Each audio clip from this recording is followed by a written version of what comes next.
Hello दोस्तों, स्वागत है आपका मेरे YouTube चैनल परीक्षा प्लान में। तो चलिए आज के वीडियो को शुरू करते हैं। आज के वीडियो में जो ये पेपर है ये सितंबर 2014 वाला है। 2014 में दो पेपर हुए थे, फरवरी में हुआ था और सितंबर में हुआ था। तो फरवरी वाले पेपर के SST के क्वेश्चन को सॉल्व कर चुके हैं, ये सितंबर वाला पेपर है। तो चलिए वीडियो को शुरू करते हैं। यदि आप चैनल पर नए हैं तो चैनल को सब्सक्राइब कर लीजिए। इसके अलावा आप मेरा टेलीग्राम ग्रुप भी ज्वाइन कर लीजिए ताकि आपको इन्फॉर्मेशन मिलती रहे। तो चलिए शुरू करते हैं। पहला प्रश्न है, मनुष्य ने कुछ क्षेत्रों में लगभग 8000 वर्ष पहले गाँव में रहना आरंभ किया। निम्नलिखित में से वे क्षेत्र कौन से थे?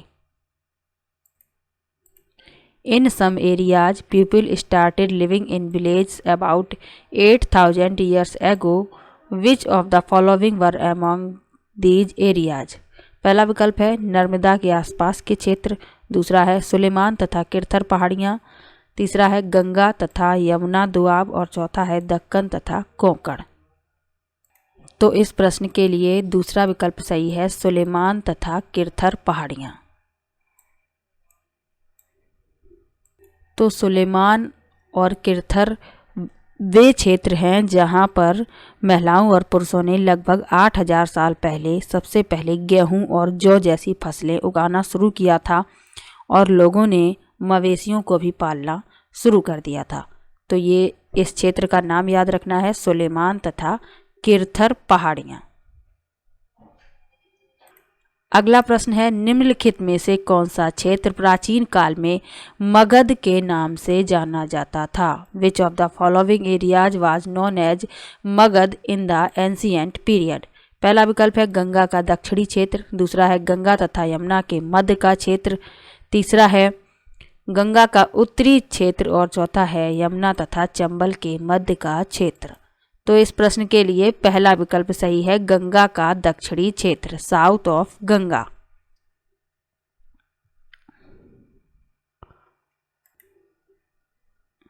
तो मगध जो है वह एक प्राचीन साम्राज्य था और आज बिहार के आधुनिक राज्य में फैला हुआ है। इसके अलावा इसकी पहले राजधानी बनाई गई थी राजगृह, उसके बाद इसकी राजधानी बनाई गई पाटलिपुत्र। तो ये भी याद रखना है। अगला प्रश्न है, भरत लोगों का एक समूह था जिसका उल्लेख ऋग्वेद में मिलता है, वे रहते थे। Bharata was a group of people mentioned in the Rigveda they lived in. पहला विकल्प है दक्षिण भारत, दूसरा है उत्तर भारत, तीसरा है पश्चिम भारत और चौथा है उत्तर पश्चिम भारत। तो भरत लोगों का एक समूह था जिसका उल्लेख ऋग्वेद में मिलता है, वे उत्तर पश्चिम भारत में रहते थे, नॉर्थ वेस्ट इंडिया। चौथा विकल्प इसमें सही है। वेदों की संख्या कितनी है? वेद 4 हैं, ऋग्वेद, सामवेद, यजुर्वेद और अथर्ववेद। सबसे प्राचीन वेद कौन सा है? वह ऋग्वेद है। और ऋग्वेद की भाषा कौन सी है? संस्कृत है। ये प्रश्न नीचे दिया भी गया है, लिखा है ऋग्वेद की मूल रचना भाषा में हुई थी। पहला विकल्प है प्राकृत, दूसरा है संस्कृत, तीसरा है ब्राह्मी और चौथा है सौरसैनी। तो इस प्रश्न के लिए दूसरा विकल्प सही है, ऋग्वेद की मूल रचना हुई थी संस्कृत में। दूसरा विकल्प इसमें सही है। एक प्रश्न और पूछा जाता है कि संस्कृत किस परिवार का हिस्सा है, किस भाषा परिवार का हिस्सा है? तो संस्कृत जो है भारोपीय परिवार का हिस्सा है। ये भी याद रखना है, ये प्रश्न पूछा जा चुका है। अगला प्रश्न है, निम्नलिखित में से कौन सा आखेटक खाद्य संग्राहक के एक स्थान से दूसरे स्थान की ओर घूमते रहने के कारण नहीं था? पहला विकल्प है एक स्थान पर रहने से संसाधनों में कमी हो जाती थी, दूसरा है उन जानवरों का पीछा करना जिनका वे शिकार करते थे, तीसरा है संसाधनों के लिए अन्य आखेटक खाद्य संग्राहक समूहों से संघर्ष करना और चौथा है जल संसाधनों की खोज करना। तो इस प्रश्न के लिए कारण नहीं है पूछा गया है, नहीं को याद रखना है। तीसरा विकल्प इसका उत्तर होगा, संसाधनों के लिए अन्य आखेटक खाद्य संग्राहक समूहों से संघर्ष करते थे। तो ये गलत है और गलत ही पूछा गया है। बाकी ये सभी कारण हैं कि जब वे एक स्थान पर अधिक समय पर रहते थे तो वहाँ पर संसाधनों की कमी हो जाती थी, तो इसलिए वे दूसरे स्थान पर चले जाते थे। इसके अलावा उन जानवरों का पीछा करते करते भी चले जाते थे जिनका वे शिकार करते थे, और जल संसाधनों की खोज के लिए भी वे एक स्थान से दूसरे स्थान पर घूमते रहते थे। तो ये तीनों सही हैं, कारण नहीं है पूछा गया है, इसलिए तीसरा विकल्प इसका उत्तर होगा। अगला प्रश्न है, मानव इतिहास में कौन सा काल सबसे लंबा है? Which period is the longest in the human history? पहला विकल्प है पुरापाषाण युग, दूसरा है महापाषाण युग, तीसरा है मध्य पाषाण युग और चौथा है नवपाषाण युग।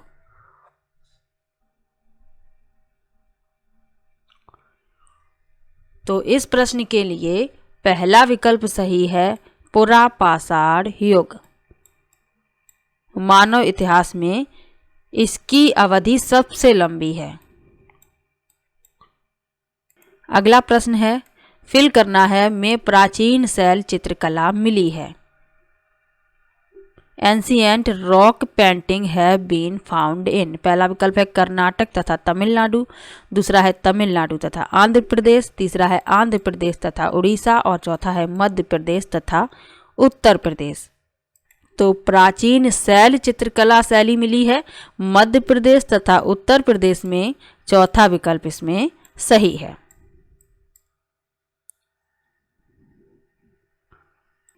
तो विकल्पों के हिसाब से चौथा विकल्प सही है। अगला प्रश्न देखते हैं, निम्नलिखित में से कौन सा हड़प्पा का स्थल नहीं है? पहला विकल्प है राखीगढ़ी, दूसरा है सोतका कोह, तीसरा है गंवेरी वाला और चौथा है चिरांद। तो इस प्रश्न के लिए चौथा विकल्प सही है, चिरांद ये हड़प्पा का स्थल नहीं है।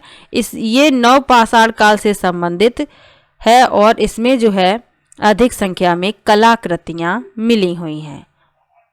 चौथा विकल्प इस प्रश्न का उत्तर है। अगला प्रश्न है, पुरु, यदु और भरत का वेदों में उल्लेख की तरह है? पहला विकल्प है जन, दूसरा है राष्ट्र, तीसरा है राजन और चौथा है दस्यु। Puru, Yadu and Bharat are mentioned in Vedas as. तो पुरु, यदु और भरत का वेदों में उल्लेख जन की तरह है, पहला विकल्प इसमें सही है।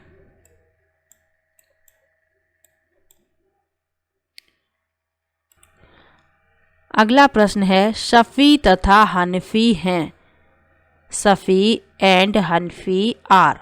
पहला विकल्प है इस्लामी वास्तुकला शैलियाँ, दूसरा है सऊदी अरब में स्थान, तीसरा है न्याय के इस्लामी सिद्धांत और चौथा है दो इस्लामी शासक।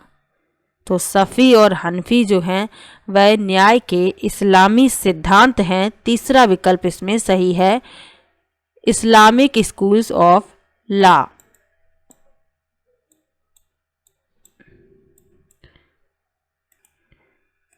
अगला प्रश्न है, दांती दुर्ग जिसने हिरण्यगर्भ नामक एक अनुष्ठान किया था वह है? पहला विकल्प है चोल राजा, दूसरा है प्रतिहार प्रधान, तीसरा है राष्ट्रकूट प्रधान और चौथा है पल्लव प्रधान।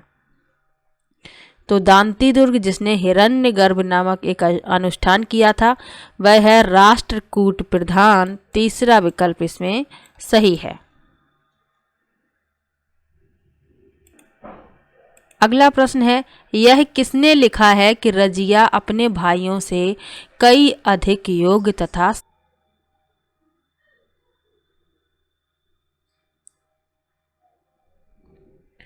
Who has written that Razia was more able and qualified than her brothers?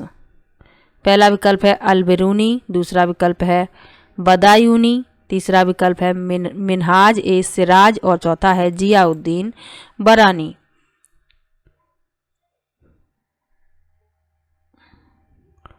तो रजिया अपने भाइयों से कई अधिक योग्य तथा सक्षम थी, यह लिखा है मिनहाज ए सिराज ने, तीसरा विकल्प इसमें सही है। तो रजिया किसकी पुत्री थी? तो वह इल्तुतमिश की पुत्री थी, ये भी याद रखना है। अगला प्रश्न है, एक शिलालेख में कहा गया है कि दिल्ली के सुल्तान को खुदा के द्वारा चुना गया है क्योंकि उसमें मोसेस तथा सोलोमन जैसे गुण विद्यमान हैं। वह दिल्ली का सुल्तान कौन था? पहला विकल्प है सिकंदर लोदी, दूसरा विकल्प है फिरोज शाह तुगलक, तीसरा विकल्प है बलबन और चौथा विकल्प है अलाउद्दीन खिलजी। तो इस प्रश्न के लिए चौथा विकल्प सही है, अलाउद्दीन खिलजी।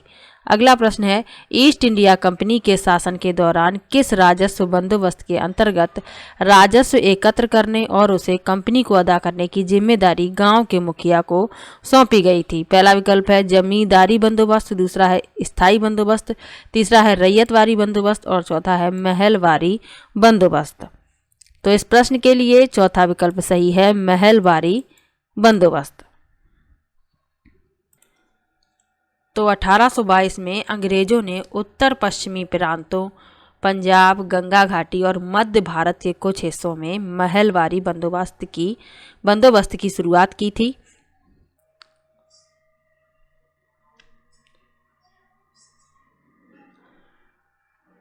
प्रथम विश्व युद्ध ने किस प्रकार भारत की आर्थिक और राजनीतिक स्थिति बदल दी? पहला विकल्प है भारतीय राष्ट्रीय कांग्रेस की राजनीतिक गतिविधियों पर 6 वर्ष के लिए रोक लगा दी गई, दूसरा है कीमतों में भारी गिरावट होने से जन सामान्य लाभान्वित हुए, तीसरा विकल्प है अनेक देशी रियासतों ने अंग्रेजी शासन के विरुद्ध बगावत कर दी और चौथा है युद्ध ने औद्योगिक वस्तुओं की मांग में वृद्धि कर दी जिससे भारतीय उद्योगों का विस्तार हुआ। तो इस प्रश्न के लिए चौथा विकल्प सही है, युद्ध ने औद्योगिक वस्तुओं की मांग में वृद्धि कर दी जिससे भारतीय उद्योगों का विकास हुआ। अगला प्रश्न है, निम्नलिखित में से कौन सा मरुस्थल का एक उदाहरण है? पहला विकल्प है लद्दाख, दूसरा है सुंदरबन, तीसरा है कोंकण और चौथा है पश्चिमी घाट। तो मरुस्थल का उदाहरण पूछा गया है, पहला विकल्प सही होगा लद्दाख। तो लद्दाख एक ठंडा रेगिस्तान है जो जम्मू और कश्मीर के पूर्वी हिस्से में स्थित है। लद्दाख को छोटा तिब्बत भी कहते हैं, ये बात भी याद रखना है, ये प्रश्न पूछा भी गया है। अगला प्रश्न है, निम्नलिखित में से कौन सा कथन पृथ्वी की स्थिति के संबंध में सत्य है? तो इस प्रश्न का उत्तर होगा पृथ्वी की अक्ष एक काल्पनिक रेखा है जो इसके कक्षीय समतल से 66.5 अंश का कोण बनाती है, ये सत्य है। तीसरा विकल्प इसमें सही है। पृथ्वी 2 प्रकार की गति करती है, घूर्णन और परिक्रमण। पृथ्वी घूर्णन जो अपने अक्ष पर करती है उसे घूर्णन कहते हैं, सूर्य के चारों ओर परिक्रमा करना परिक्रमण कहलाता है। अगला प्रश्न है, प्रदीप्त वृत्त है। पहला विकल्प को 2 भागों में विभाजित करता है, दूसरा है वृत्त जो ग्लोब पर दिन को रात से विभाजित करता है, तीसरा है विषुव पर पृथ्वी की स्थिति जब दिन और रात बराबर होते हैं और चौथा है एक विशेष मध्याह्न रेखा पर दोपहर 12 बजे सूर्य की स्थिति। तो इस प्रश्न के लिए दूसरा विकल्प सही है, वृत्त जो ग्लोब पर दिन को रात से विभाजित करता है, दूसरा विकल्प इसमें सही है। अगला प्रश्न है, पारंपरिक रूप से चिन्हित ए को दर्शाता है। तो इसमें ए बताना है, ए क्या है?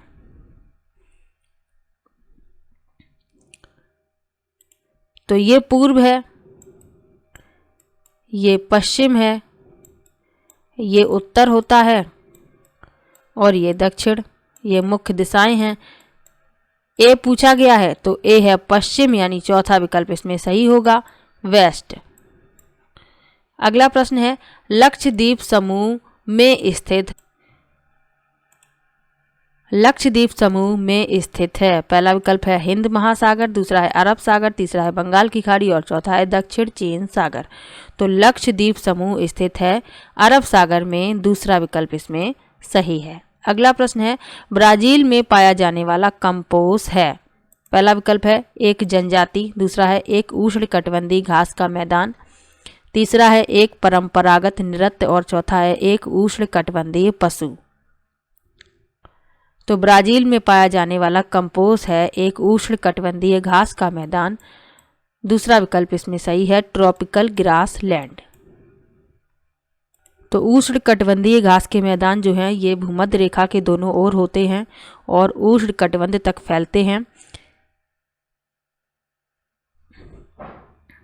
तो यहाँ पर जो घास है वह बहुत लंबी होती है, लगभग 3 से 4 मीटर की ऊंचाई तक।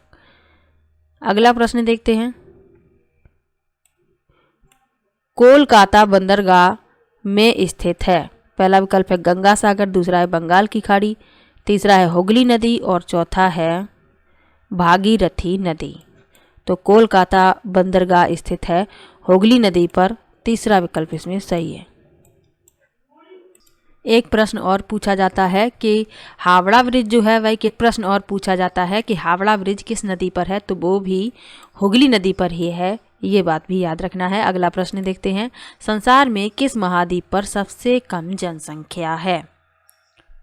पहला विकल्प है यूरोप, दूसरा विकल्प है ऑस्ट्रेलिया, तीसरा विकल्प है दक्षिण अमेरिका और चौथा विकल्प है अफ्रीका। तो सबसे कम जनसंख्या है ऑस्ट्रेलिया में, दूसरा विकल्प इसमें सही है।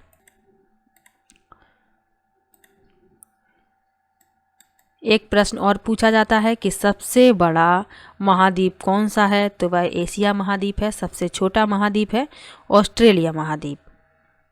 अगला प्रश्न है, लद्दाख में पाए जाने वाले गंपास हैं? पहला विकल्प है बौद्ध विहार, दूसरा है बकरी की प्रजाति, तीसरा है सौल की किस्म और चौथा है बौद्ध भिक्षु।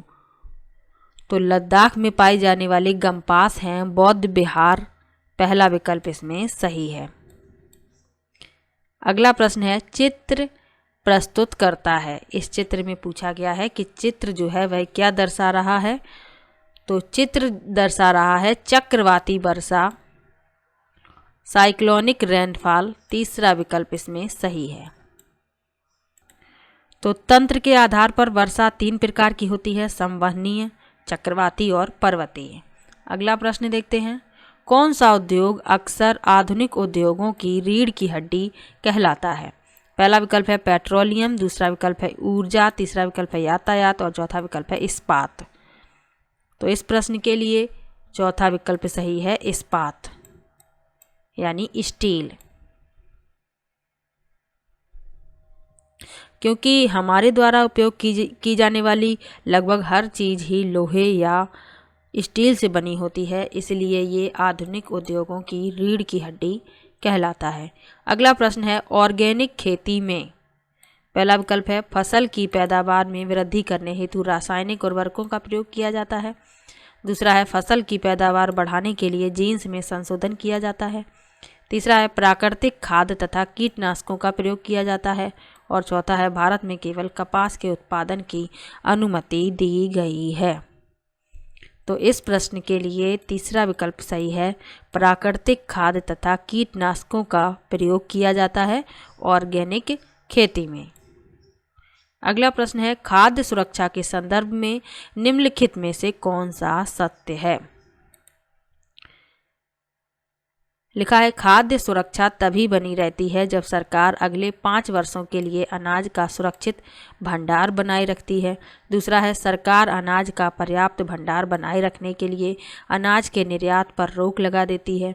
तीसरा है, सरकार बेहतर तथा सुरक्षित स्वास्थ्य के लिए ऑर्गेनिक खाद्यों के उत्पादन के लिए प्रोत्साहित करती है और चौथा है, खाद्य सुरक्षा तब बनी रहती है जब सभी व्यक्तियों के लिए सभी समय पर्याप्त सुरक्षित तथा पौष्टिक खाद्य पदार्थ की सुविधा उपलब्ध हो। तो इस प्रश्न के लिए चौथा विकल्प ही इसका उत्तर है, खाद्य सुरक्षा तभी बनी रहती है जब सभी व्यक्तियों के लिए सभी समय पर्याप्त सुरक्षित तथा पौष्टिक खाद्य पदार्थ की सुविधा उपलब्ध हो। अगला प्रश्न है, निम्नलिखित में से कौन सा प्रसिद्ध पर्यावरण अनुकूल ऑटोमोबाइल ईंधन है? पहला विकल्प है CNG, दूसरा है PNG, तीसरा है LPG और चौथा है KG6। तो इस प्रश्न के लिए पहला विकल्प सही है, CNG यानी कंप्रेस्ड नेचुरल गैस। अगला प्रश्न है, बैरोमीटर का प्रयोग होता है? पहला विकल्प है वर्षा को मापने के लिए, दूसरा है तापमान को मापने के लिए, तीसरा है वायुमंडलीय दाब को मापने के लिए और चौथा है समुद्र के स्तर को मापने के लिए। तो बैरोमीटर का उपयोग किया जाता है वायुमंडलीय दाब को मापने के लिए, तीसरा विकल्प इसमें सही है। अगला प्रश्न है, ऐसा विश्वास किया जाता है कि ईसा का शिष्य थॉमस में आई? पहला विकल्प है गोवा, दूसरा विकल्प है कर्नाटक, तीसरा विकल्प है तमिलनाडु और चौथा विकल्प है केरल। तो ऐसा विश्वास किया जाता है कि ईसा के शिष्य जो हैं थॉमस वे केरल में आए, चौथा विकल्प इसमें सही है। अगला प्रश्न है जुलू क्या है? पहला विकल्प है दक्षिण अफ्रीका की एक जनजाति, दूसरा है दक्षिण अफ्रीका की एक भाषा, तीसरा है दक्षिण अफ्रीका का एक राष्ट्रीय पशु और चौथा है दक्षिण अफ्रीका का एक परंपरागत नृत्य। तो जुलू जो है वह दक्षिण अफ्रीका की एक जनजाति है। पहला विकल्प इसमें सही है। अगला प्रश्न है संविधान के अनुसार राज्य के कितने अंग हैं?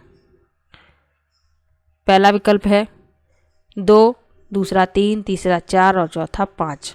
तो संविधान के अनुसार राज्य के 3 अंग हैं। दूसरा विकल्प इसमें सही है। कौन कौन से हैं? विधायिका, कार्यकारिणी और न्यायपालिका। अगला प्रश्न है संघवाद से तात्पर्य है। पहला विकल्प है देश में एक से ज़्यादा स्तर की सरकार का होना, दूसरा है देश को चलाने के लिए राज्यों का संघ होना, तीसरा है केवल केंद्रीय सरकार को कानून बनाने का अधिकार है और चौथा है न्यायपालिका देश में सर्वोच्च शक्ति है। तो संघवाद से तात्पर्य है देश में एक से ज़्यादा स्तर की सरकार का होना।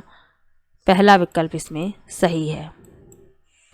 अगला प्रश्न है यदि एक राजनेता यह तय करता है कि उसके राज्य में दूसरे राज्य के कामगारों को कार्य करने की अनुमति नहीं दी जाएगी तो इससे कौन से मौलिक अधिकार का उल्लंघन होगा?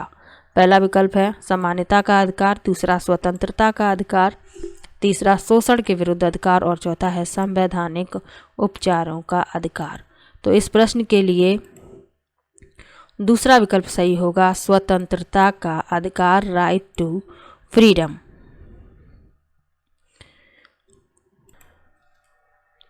तो अनुच्छेद 12 से 35 तक यानी संविधान के भाग 3 में और अनुच्छेद 12 से 35 तक मौलिक अधिकारों का वर्णन किया गया है। मौलिक अधिकारों की संख्या है 6। कौन कौन से हैं? समानता का अधिकार, स्वतंत्रता का अधिकार, शोषण के विरुद्ध अधिकार, धर्म की स्वतंत्रता का अधिकार, संस्कृति और शिक्षा संबंधी अधिकार और संवैधानिक उपचारों का अधिकार। अगला प्रश्न है राज्यसभा में अधिकतम हो सकते हैं। पहला विकल्प है 225 सदस्य, 235, 245 और 260। तो राज्यसभा में अधिकतम 245 सदस्य हो सकते हैं। तीसरा विकल्प इसमें सही है। अगला प्रश्न है हमारी व्यवस्था में संसद को बहुत अधिक अधिकार प्राप्त हैं क्योंकि? पहला विकल्प है इसे कानून बनाने की शक्ति प्राप्त है, दूसरा है इसे न्यायपालिका को नज़रअंदाज करने की शक्ति प्राप्त है, तीसरा है यह जनता का प्रतिनिधित्व करती है और चौथा है संसद में सभी शक्तियां निहित हैं। तो इस प्रश्न के लिए तीसरा विकल्प सही है, यह जनता का प्रतिनिधित्व करती है। अगला प्रश्न है भारतीय जनतंत्र में कार्यकारी का कार्य है। पहला विकल्प है अधिनियम बनाना, दूसरा है संसद द्वारा बनाए गए अधिनियमों को लागू करना, तीसरा है प्रधानमंत्री को चुनना और चौथा है राष्ट्रपति को चुनना। तो कार्यकारी का कार्य है संसद द्वारा बनाए गए अधिनियमों को लागू करना, implement law made by the parliament. दूसरा विकल्प इसमें सही है। अगला प्रश्न है मध्याह्न अल्पाहार कार्यक्रम के बहुत से सकारात्मक प्रभाव हैं, निम्नलिखित में से कौन सा इसमें नहीं है?